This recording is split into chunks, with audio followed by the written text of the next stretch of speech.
Hello बच्चों, तो स्वागत है आपका अपने ही चैनल एनफ्यूज एकेडमी में। और इससे पहले वाले लेक्चर में मैंने आपको कुछ प्रॉब्लम्स कराई थी जो कि हमारे उससे पहले वाले लेक्चर में जो मैंने आपको properties of addition and properties of subtraction पढ़ाया था उस पर कुछ बेस्ड थी। ठीक, तो अगर किसी ने ना देखी हो तो वो वाली लेक्चर को देख ले, क्योंकि उसमें बहुत कुछ अच्छा बताया गया है और आपके समझ में आएगा। तो आज का टॉपिक है हमारा मल्टीप्लिकेशन ऑफ इंटीजर्स। जिस तरीके से आप देख रहे हैं लिखा हुआ है मल्टीप्लिकेशन ऑफ इंटीजर्स। इसका मतलब क्या है? इसका मतलब ये है, बड़ा सीधा सीधा मतलब है,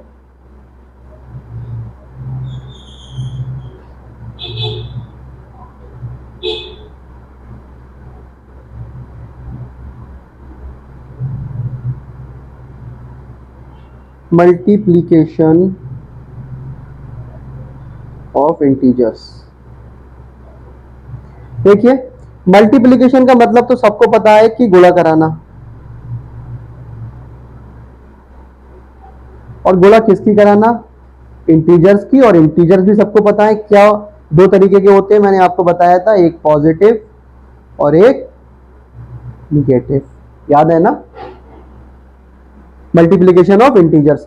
तो मैंने जो कंक्लूजन निकाला है मल्टीप्लिकेशन ऑफ इंटीजर्स में वो सिर्फ इतना है, बहुत छोटा सा कॉन्सेप्ट है। अगर आप याद रख लें तो यकीन मानिए कोई क्वेश्चन नहीं बचेगा, सारे क्वेश्चन कर देंगे इसके ऊपर जो भी क्वेश्चन है।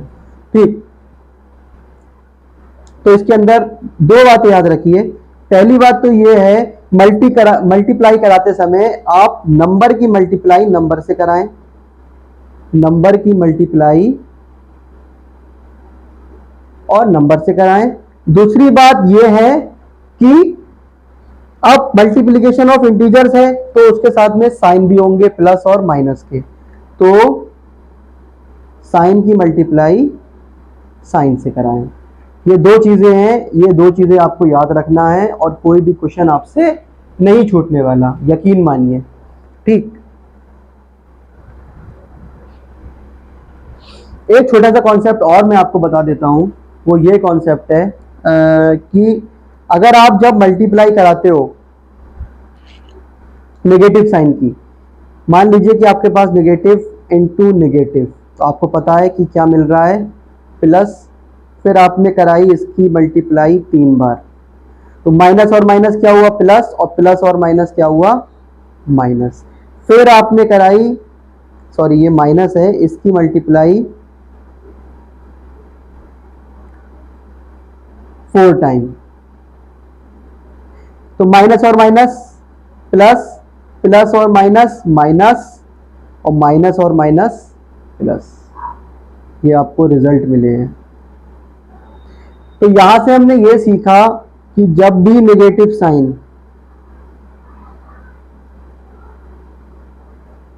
साइन जब भी मल्टीप्लाई होता है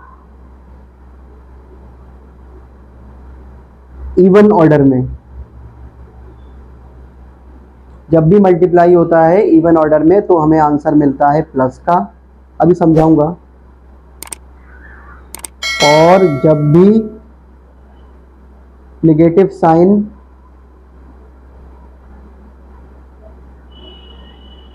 मल्टीप्लाई होता है ऑड ऑर्डर में तो हमें मिलता है नेगेटिव साइन।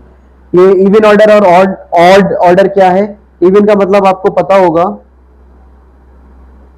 इवन का मतलब वो नंबर, ऐसे नंबर जो 2 से कट जाएं, 2 4 6 8 10, यानी कि 2 4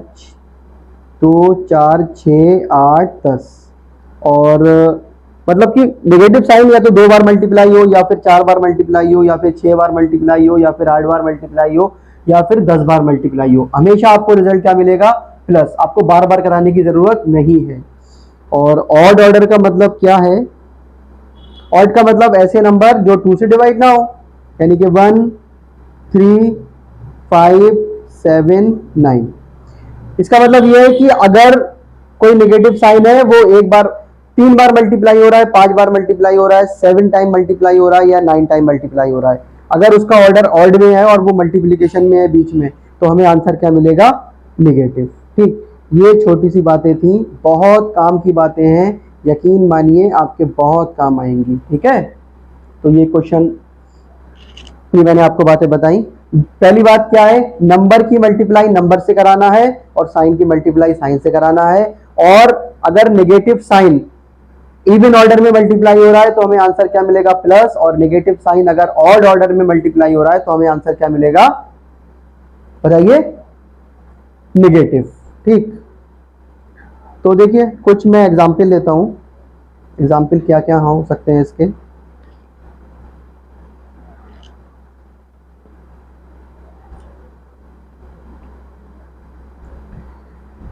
अगर मुझे मल्टीप्लाई कराना है -2 की +5 से, ब्रैकेट में लिख लेते हैं। ठीक है, ब्रैकेट हम इसमारे लगाते हैं बेसिकली कि हमें ठीक से दिख जाए सवाल कि सवाल में एक्चुअल क्या है। ठीक है, -2 की मल्टीप्लाई कराना है +5 से। मैंने आपको क्या बताया था, मैंने आपको ये बताया था कि नंबर की मल्टीप्लाई नंबर से कराइए। तो नंबर क्या है, सिर्फ 2 और इधर है 5। 2 की मल्टीप्लाई 5 से होगी तो हमें आंसर मिलेगा 10। अब क्या बताया था, साइन की मल्टीप्लाई साइन से कराइए, यानी कि माइनस की मल्टीप्लाई प्लस से कराएंगे तो क्या मिलेगा, माइनस। ये हमारा आंसर। अब मैं अगर 2 की मल्टीप्लाई कराता हूं -5 से, तो 2 की मल्टीप्लाई -5 से कराना है, यानी कि ये प्लस का 2 ये माइनस का 5। भूल जाइए कि अभी इसमें साइन लगे हुए हैं। आप नंबर की मल्टीप्लाई नंबर से कराइए, यानी कि 2 की मल्टीप्लाई 5 से कराएंगे तो हमें आंसर मिलेगा 10। और प्लस की मल्टीप्लाई माइनस से कराएंगे तो हमें आंसर मिलेगा माइनस। तो हमारा फाइनल आंसर क्या हो गया, -10। ठीक है, अब आपने कराया -2 की मल्टीप्लाई -5 से, नंबर की मल्टीप्लाई नंबर से, यानी कि 2 की मल्टीप्लाई 5 से, तो हमें आंसर मिला 10। और माइनस की माइनस से होगी तो क्या मिलेगा, प्लस। ठीक, आप -2 की मल्टीप्लाई +5 से और फिर -2 से, देखिए क्या मिलेगा आंसर। नंबर की मल्टीप्लाई नंबर से, यानी कि 2 की मल्टीप्लाई मैंने 5 से कराई तो मुझे मिला 10। 10 की मल्टीप्लाई मैंने 2 से कराई तो मुझे मिला 20।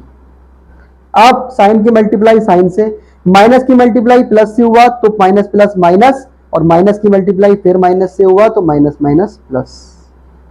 ठीक, बात समझ में आई ना। अब -2 की मल्टीप्लाई मैंने कराई -5 से, फिर कराई -2 से, और मैंने फिर कराई -1 से। अब मुझे आंसर क्या मिलेगा, देखिए पहले मुझे सारे नंबरों की आपस में मल्टीप्लाई कराना है। मैंने 2 की कराई 5 से तो 10, 10 की कराई 2 से तो 20, 20 की कराई 1 से तो फिर 20। अब मुझे कराना है साइन की मल्टीप्लाई साइन से, माइनस की कराई माइनस से तो प्लस, प्लस की कराई माइनस से तो माइनस, और फिर माइनस की कराई माइनस से तो प्लस। ठीक, एक एग्जांपल और लेते हैं। -2 की कराई मैंने +5 से, फिर -2 से, फिर -1 से। अब मुझे आंसर क्या मिलेगा, वही पहले नंबर की मल्टीप्लाई नंबर से, यानी कि 2 की मल्टीप्लाई 5 से तो 10, 10 की 2 से तो 20, 20 की 1 से तो 20, फिर माइनस की प्लस से तो प्लस, माइनस की प्लस से तो माइनस, फिर माइनस की माइनस से तो प्लस, और फिर प्लस की माइनस से तो माइनस। ठीक है, तो ये कॉन्सेप्ट बहुत अच्छा है, इसको आप सीख लीजिए अच्छे से। बस 2 बातें याद रखना है, नंबर की मल्टीप्लाई नंबर से कराना है और साइन की मल्टीप्लाई साइन से कराना है, और कोई भी इशू नहीं है इसके अंदर। पूरे चैप्टर में आप ये कॉन्सेप्ट लगाते रहिए और सवाल को करते रहिए। बस अपनी आंखें और फोकस पूरा क्वेश्चन के ऊपर होना चाहिए। क्वेश्चन 101% सॉल्व होगा ही होगा, कोई रोक ही नहीं सकता उसको। ठीक,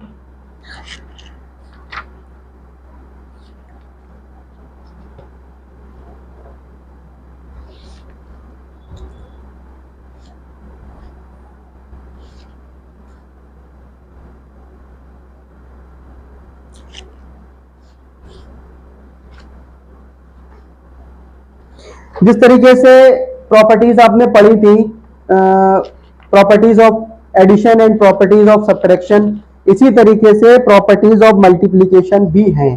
ठीक है, प्रॉपर्टीज ऑफ मल्टीप्लिकेशन भी हैं, तो वो प्रॉपर्टी क्या है देखते हैं।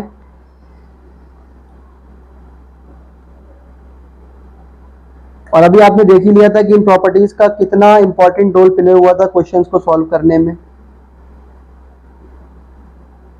और ये जो मैं पढ़ा रहा हूँ ना आपको, ये सिर्फ आपके क्लास 7 स्टैंडर्ड के लिए नहीं है, ये कॉम्पिटिटिव एग्जाम के पर्सपेक्टिव से भी है, क्योंकि कॉम्पिटिटिव एग्जाम में इन आपका जो ये नहीं है कि आपको वो 10th के लेवल के क्वेश्चन दे, 11 के लेवल के क्वेश्चन दे। पहली बात तो ये है कि जितने भी कॉम्पिटिटिव एग्जाम होते हैं उन सब के अंदर क्लास 10 लेवल के क्वेश्चन आते हैं, और जाहिर सी बात है जब क्लास 10 लेवल के क्वेश्चन आते हैं तो वो कॉन्सेप्ट बेस्ड क्वेश्चन पूछता है, और वो क्लास 7 क्लास 8 के भी दे देता है, लेकिन कॉन्सेप्ट बेस्ड होता है। बस क्या होता है, हमने पढ़ा नहीं होता है ध्यान से। तो ये कॉन्सेप्ट वही है जहां से क्वेश्चन बनते हैं, ठीक। तो इनको ध्यान से पढ़िएगा, आपके बहुत काम के हैं।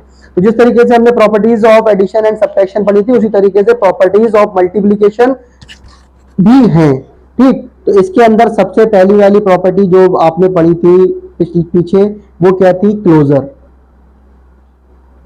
क्लोजर अंडर मल्टीप्लिकेशन, ठीक है।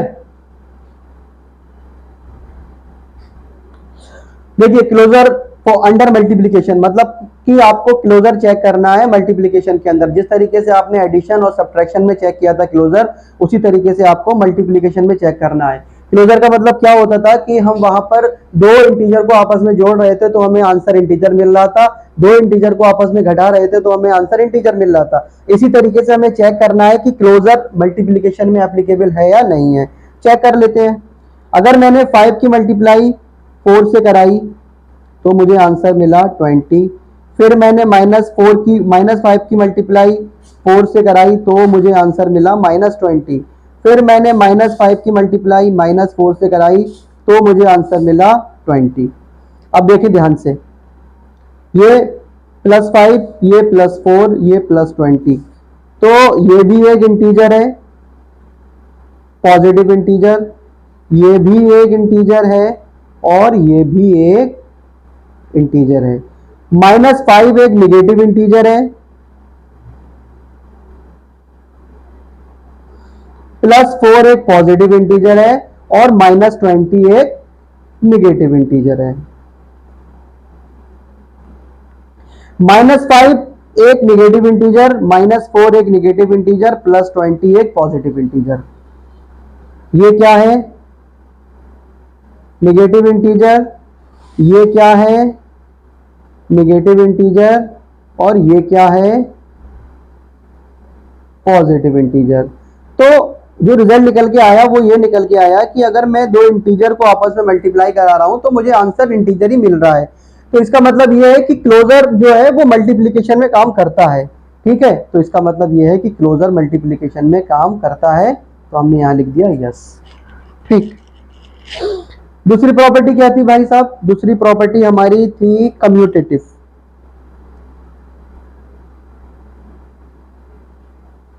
Commutative under multiplication.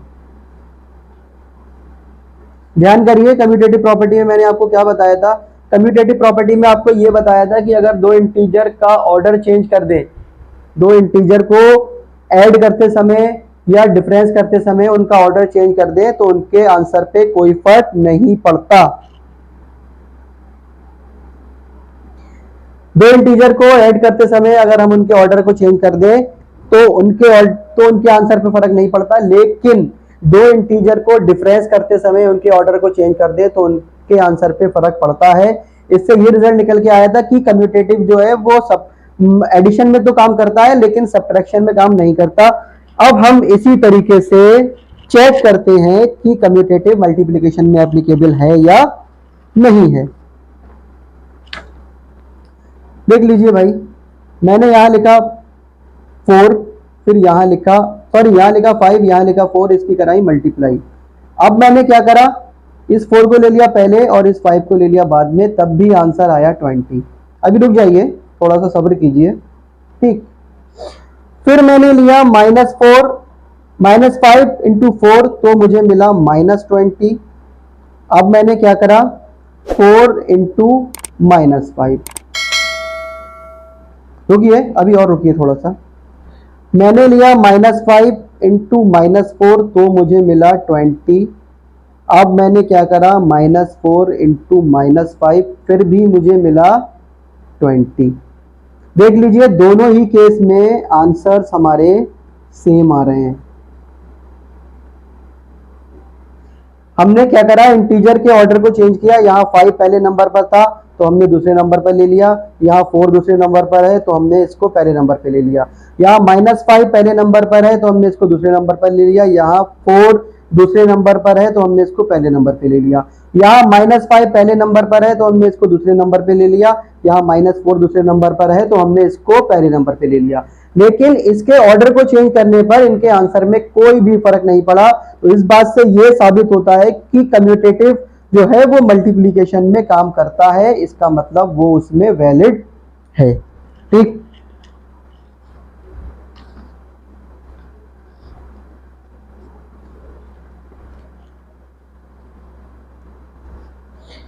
अगला जो आता है हमारा टॉपिक वो है मल्टीप्लिकेशन बाय जीरो। तो ये तो पढ़ाने की जरूरत नहीं है, लेकिन फिर भी एज ए फॉर्मेलिटी मुझे बताना पड़ेगा, क्योंकि इसमें भी लोगों को कंफ्यूजन रहता है। मैं बच्चे पढ़ाता हूँ ना, तो मुझे पता है बच्चों को कंफ्यूजन रहता है। मल्टीप्लिकेशन ऑफ जीरो का मतलब यह है कि आप मल्टीप्लिकेशन करा रहे हैं जीरो से। तो भाई ये बात हमेशा याद रखिए, चाहे आप कितना भी बड़ा नंबर क्यों ना ले लें, अगर उसके मल्टीप्लाई में जीरो है तो आपको ओवरऑल रिजल्ट जीरो ही मिलने वाला है। आप चाहे 1 लाख ले लो, इसकी मल्टीप्लाई जीरो से करा दो तो आपको जीरो ही मिलेगा। बस इसमें इतना ही है। आपको ये याद रखना है कि कितने ही नंबर साथ में क्यों ना आ जाएं, 2502, 6205, 0 इंटू 32 प्लस 8, इसका आंसर जीरो ही आएगा, क्योंकि ये सारे मल्टीप्लाई में है और ये भाई साहब यहाँ बैठे हैं जीरो, इन्होंने सबको कर दिया जीरो। ठीक, तो ये याद रखिए, आप किसी भी नंबर की मल्टीप्लाई जीरो से कराएंगे तो आपको जीरो मिलेगा। ठीक, फिर अगला जो टॉपिक आता है, जिस तरीके से एडिटिव आइडेंटिटी थी उसी तरीके से मल्टीप्लिकेटिव आइडेंटिटी भी है।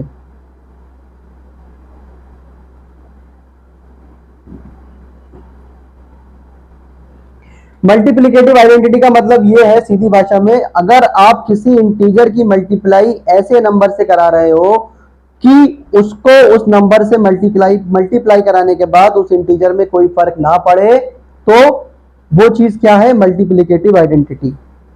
समझ में नहीं आया होगा थोड़ी सी लैंग्वेज में, लेकिन मैं फिर आपको बताने की कोशिश करता हूं। देखिए, मान लीजिए कि कोई आपके पास इंटीजर है, आपने इसको किसी एक ऐसी चीज से मल्टीप्लाई कराई जो आपको दोबारा से यही मिल गया। ये अगर 1 है तो ये भी 1 मिला, ये अगर 10 है तो आपको ये भी 10 मिला। अब आप दिमाग लगा के बताइए कि ऐसा कौन सा नंबर है जिसकी मैं 10 से मल्टीप्लाई कराऊं तो मुझे 10 मिले। भाई वो नंबर है 1, और 1 ही हमारा क्या है,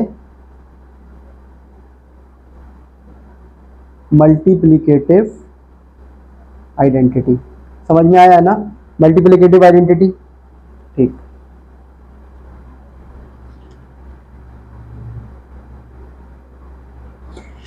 एडिटिव आइडेंटिटी क्या थी, एडिटिव आइडेंटिटी थी 0 और मल्टीप्लिकेटिव आइडेंटिटी है 1।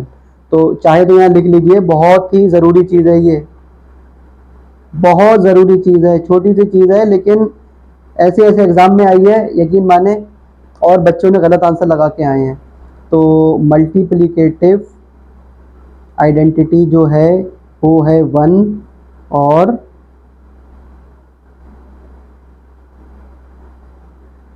एडिटिव आइडेंटिटी क्या है, 0। ठीक,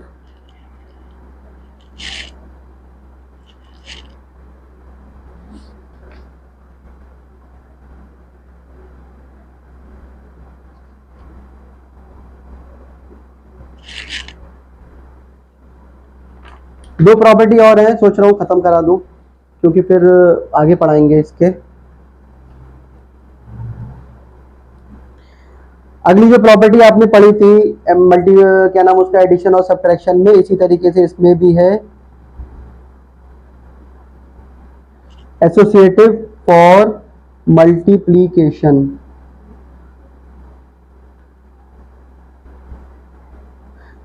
देखिए एसोसिएटिव का नाम आते ही आपको पता होना चाहिए कि इसमें 3 इंटीजर लिए थे हमने, इसी तरीके से हम इसमें भी 3 इंटीजर लेंगे।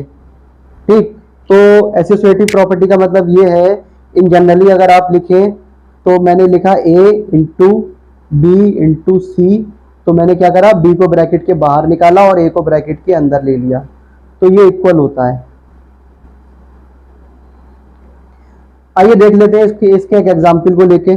जैसे मैंने लिखा 2 इंटू 4 इंटू 2, ठीक है। फिर मैंने क्या कर दिया, फिर मैंने इस 4 को जो ब्रैकेट के अंदर था उसको ले लिया बाहर, और जो ये 2 ब्रैकेट के बाहर था मैंने इसको ले लिया अंदर। देखिए इसको सॉल्व कीजिए, 2 इंटू 4 इंटू 2 क्या हो गया 8, और 8 इंटू 2 क्या हो गया 16। इसी तरीके से इसको सॉल्व कीजिए, 4 पहले लिखा रहने दीजिए, 2 इंटू 2 करिए 4, और 4 इंटू 4 क्या हो गया 16। तो देखिए ये दोनों इक्वल आ रहे हैं ना। इसका मतलब ये है कि एसोसिएटिव फॉर मल्टीप्लिकेशन जो है वो काम करता है और ये वैलिड है। ठीक,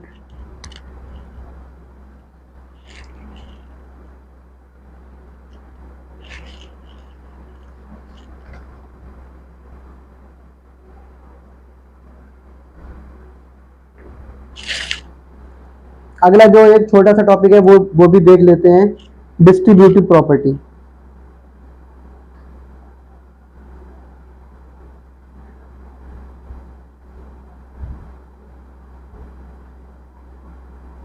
इसकी जो पहला वाला है वो ये है कि डिस्ट्रीब्यूटिविटी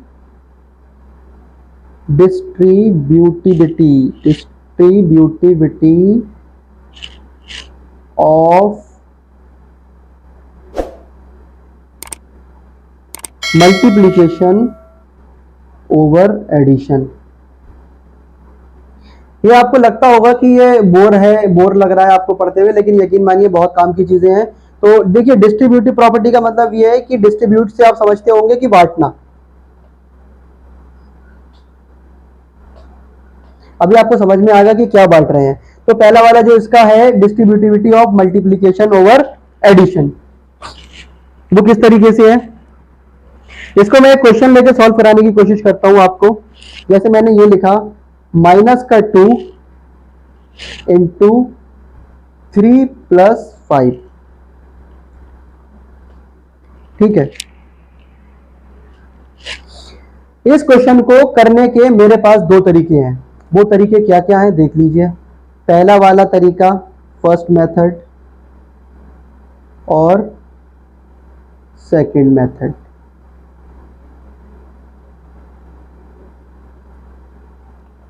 कौन सा मेथड कहां काम आएगा ये आपको जब क्वेश्चन करेंगे, प्रैक्टिस करेंगे तब समझ में आएगा।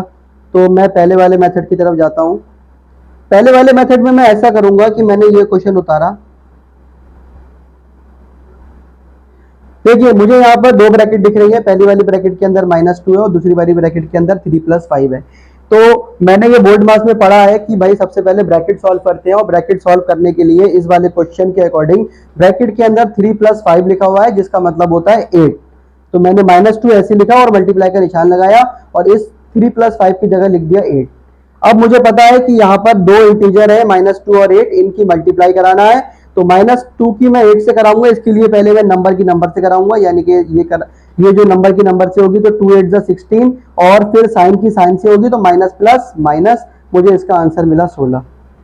बात समझ में आई ना। ये पहला वाला मेथड है। दूसरे वाले मेथड से मैं किस तरीके से करूंगा, यहां लिखा मैंने -2 फिर इंटू 3 + 5, ठीक। अब यहां पर ये जो प्रॉपर्टी है इसका इस्तेमाल होगा। इसका इस्तेमाल ये होगा कि अगर आपके पास ब्रैकेट लगी हुई है और ब्रैकेट के बाहर कोई नंबर लिखा हुआ है, ब्रैकेट लगी हुई है और ब्रैकेट के बाहर कोई नंबर लिखा हुआ है, और उस ब्रैकेट और उस नंबर के बीच में मल्टीप्लाई है, तो आप एक काम ये करोगे कि पहले उस नंबर की ब्रैकेट के अंदर वाले नंबर से कराओगे जो पहले नंबर पर है, फिर उसके बाद में उस नंबर की ब्रैकेट के अंदर जो दूसरा नंबर है उससे मल्टीप्लाई कराओगे। देखिए किस तरीके से कराएंगे। पहले मैं -2 की मल्टीप्लाई कराऊंगा 3 से, -2 की मैंने मल्टीप्लाई कराई 3 से, बात समझ में आई। अब मैंने -2 की मल्टीप्लाई कराई प्लस के 5 से, और बीच में देखिए जब नंबर की मल्टीप्लाई हो रही है तो साइन की मल्टीप्लाई भी होगी, तो माइनस की मल्टीप्लाई प्लस से होगी तो आएगा माइनस, और 2 की मल्टीप्लाई हो जाएगी 5 से। -2 की मल्टीप्लाई 3 से होगी तो माइनस का 6, और माइनस का 2 5 जा 10 और माइनस माइनस क्या होता है प्लस, यानी कि 10 में मैं 6 ऐड करूंगा तो आंसर क्या मिलेगा मुझे 16 और साइन आएगा माइनस का। देखिए दोनों ही आंसर बराबर हैं और क्वेश्चन एक ही है और करने के तरीके दो हैं। तो ये वाला जो तरीका है, ये वाला तरीका हमारा डिस्ट्रीब्यूटिव प्रॉपर्टी से हुआ है।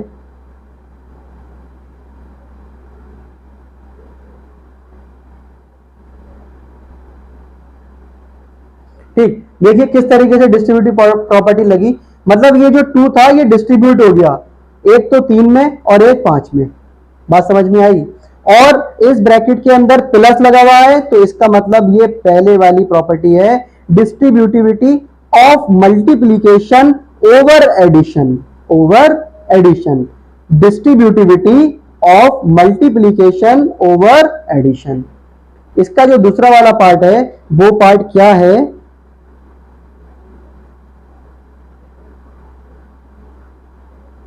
Distributivity of multiplication over subtraction. ठीक, इसको भी मैं एक एग्जांपल लेके सॉल्व कराने की कोशिश करता हूं। पहले ये वाला जो मैंने एग्जांपल लिया था यही वाला एग्जांपल उठा लेते हैं, कोई दिक्कत की बात नहीं है। मैंने लिखा -2 इंटू 3 माइनस का 5। ठीक, बस मैंने क्या करा यहां पर माइनस कर दिया क्योंकि यहां पे प्लस था। अब ये क्या बन गया, distributivity of multiplication over subtraction. तो मैंने क्या बताया था, पहले इस -2 की मल्टीप्लाई 3 से कराओगे तो -2 की 3 से होगी और फिर -2 की -5 से होगी, साथ में जो साइन है उनकी भी होगी। माइनस और माइनस प्लस, माइनस और माइनस प्लस और 2 की मल्टीप्लाई हो जाएगी आपके 5 से। तो ये हो गया माइनस का 6, ये हो गया प्लस का 10। माइनस प्लस क्या होता है माइनस, 10 में से आप 6 माइनस करोगे तो आएगा आपका 4 और साइन प्लस का आएगा क्योंकि प्लस का 10 बड़ा है। तो ये वाली कौन सी प्रॉपर्टी है आपकी, ये है distributivity of multiplication over subtraction. ऊपर वाली प्रॉपर्टी कौन सी थी, distributivity of multiplication over addition. ठीक, तो ये जो इंटीजर्स की प्रॉपर्टी थी मैंने बहुत आपको कंप्लीट करा दी है और बहुत अच्छे से समझाने की कोशिश की है। अब आप इसको रिवाइज कीजिएगा और घर पे प्रैक्टिस कीजिएगा। नेक्स्ट वाले लेक्चर में हम इसके क्वेश्चंस को सॉल्व करने की कोशिश करेंगे और वीडियो देखते रहिए और अच्छी लगे तो लाइक और शेयर कीजिए, चैनल को सब्सक्राइब कीजिए। Thank you.